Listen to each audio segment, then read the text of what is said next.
और बड़ी खबर, पीओके में पाकिस्तानी सेना और शहबाज सरकार के खिलाफ लगातार विरोध प्रदर्शन जारी है। दरअसल पीओके में पाकिस्तान की सरकार के लगाए गए टैक्स और बढ़ती महंगाई के खिलाफ आज संयुक्त अवामी एक्शन कमेटी ने बड़े प्रदर्शन का ऐलान किया था, लेकिन सरकार ने बड़ी संख्या में सेना की तैनाती कर करीब 70 कार्यकर्ताओं को गिरफ्तार कर लिया, जिससे नाराज होकर लोग सड़कों पर उतर आए।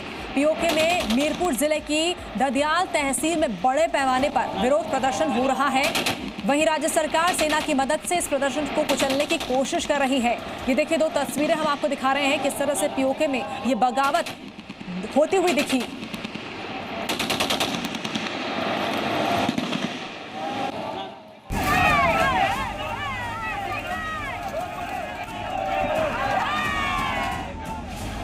सड़कों पर उमड़ी लोगों की भीड़, शहबाज सरकार के खिलाफ नारेबाजी, आवाम का गुस्सा।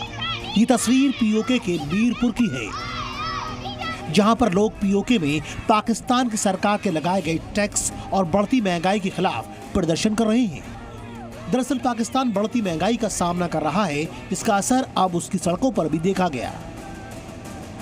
दरअसल पीओके में बढ़ती महंगाई के चलते सरकार के खिलाफ लोगों का गुस्सा फूटा है। जगह जगह धरना प्रदर्शन हो रहे हैं।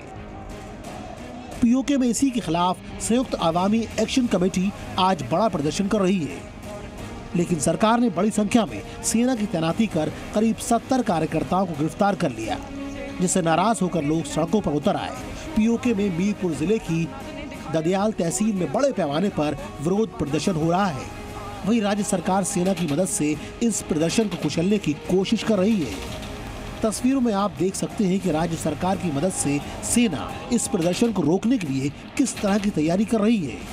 दरअसल पाकिस्तान अधिकृत कश्मीर में पाकिस्तान और कठपुतली प्रशासन के विरोध में प्रदर्शन उग्र हो गया है।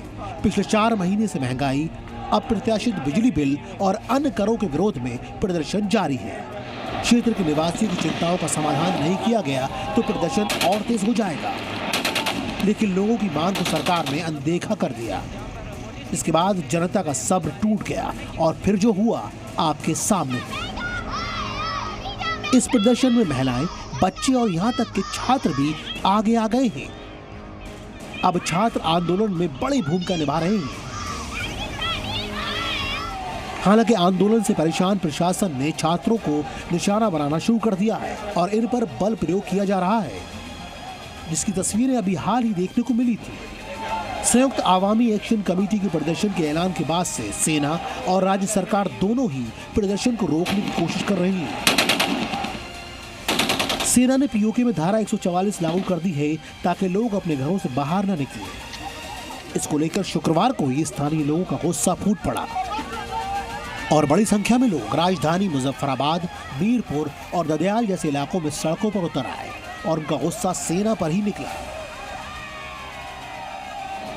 अब जरा इस तस्वीर को देखिए। संयुक्त अवामी एक्शन कमेटी के इस प्रदर्शन को रोकने के लिए पाकिस्तान की नापाक सरकार कैसे गोलियों का इस्तेमाल करके लोगों को डराने की कोशिश कर रही है।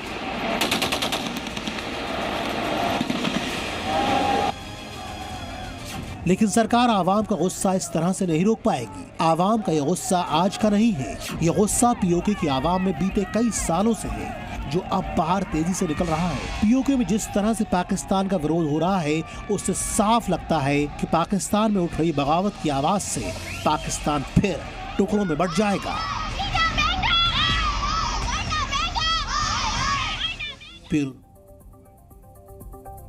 और इस खबर पर ज्यादा जानकारी के लिए हमारे साथ 2 सहयोगी जुड़ रहे हैं। सिद्धांत सिब्बल हैं और रविंदर सिंह रॉबिन है। सिद्धांत, सबसे पहले आपका रुख करना चाहेंगे, जो हालात पीओके में इस वक्त देखे गए, जनता सड़क पर उतर आई, महिलाएं, बच्चे, छात्र सभी इस प्रदर्शन में शामिल थे। सरकार के लिए, पाकिस्तानी सरकार के लिए बड़ी चुनौती। सिद्धांत, अगर आप तक आवाज पहुंच पा रही है तो जो पीओके में हालात, हमने जो तस्वीरें देखी है प्रदर्शन की, इसे किस तरह से हम देखते हैं, क्योंकि अब पहले से ही पाकिस्तान की आर्थिक स्थिति खराब है, अब इसे कैसे निपटेगी पाकिस्तानी सरकार?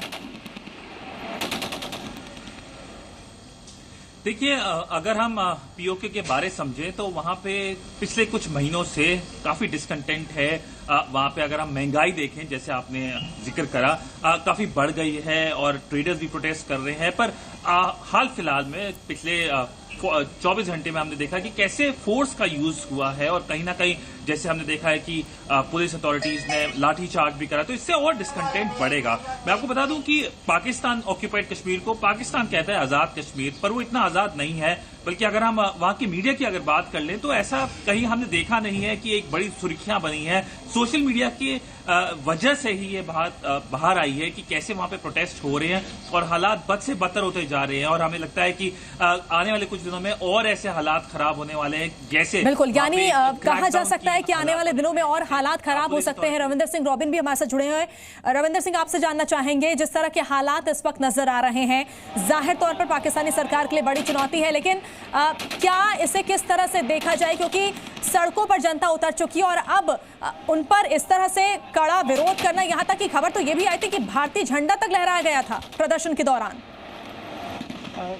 ये इस वक्त जो वहाँ के हालात हाजिर है वो तो ये है कि जो अवामी ज्वाइंट अवामी पार्टी, ये नॉन पॉलिटिकल पार्टी है, लोगों की, आम लोगों की पार्टी, वहाँ पे जितने कॉमन वहाँ के लोग रहने वाले हैं वो मिलके इस मुहिम को चला रहे हैं। और वो मुहिम इस वक्त एग्रीवेट हो चुकी है कि लोग मकबूजा कश्मीर, जो पीओके जिसे पाकिस्तान ऑक्यूपाइड कश्मीर भी कहा जाता है, वहाँ से अलग अलग जगह से निकल के आज एक लॉन्ग मार्च निकाला जा रहा है पाकिस्तान सरकार के खिलाफ। वो जो सब लोग मुजफ्फराबाद पहुंचेंगे, इन लोगों की कई सालों से डिमांड है कि पाकिस्तान जो मकबूजा कश्मीर में हाइड्रो प्रोडक्ट लगे हैं या और भी कोई जहां से उनके मिनरल्स से पाकिस्तान फायदा उठा रहा है, उसकी सब्सिडीज इनको नहीं मिली, जबकि हर सरकार उनको वायदा करती है। वो बिजली पे उनको सस्ती नहीं मिल रही है, आटा पे अभी आपने स्लोगन सुने होंगे कि आटा महंगा। तो इन सब बातों को लेके वो सब्सिडीज कई सालों से इसकी मांग है, लेकिन पाकिस्तान सरकार इसको दरकिनार करते आ रही है। अब वो सिचुएशन जो वो कह सकते हैं कि वो गुस्सा इतना बिल्कुल कहीं ना कहीं हाथ से निकलते हुए यहाँ पर सिचुएशन नजर आ रही है। बहुत बहुत शुक्रिया सिद्धांत और रविंदर सिंह रॉबिन आपका हमारे साथ जुड़ने के लिए।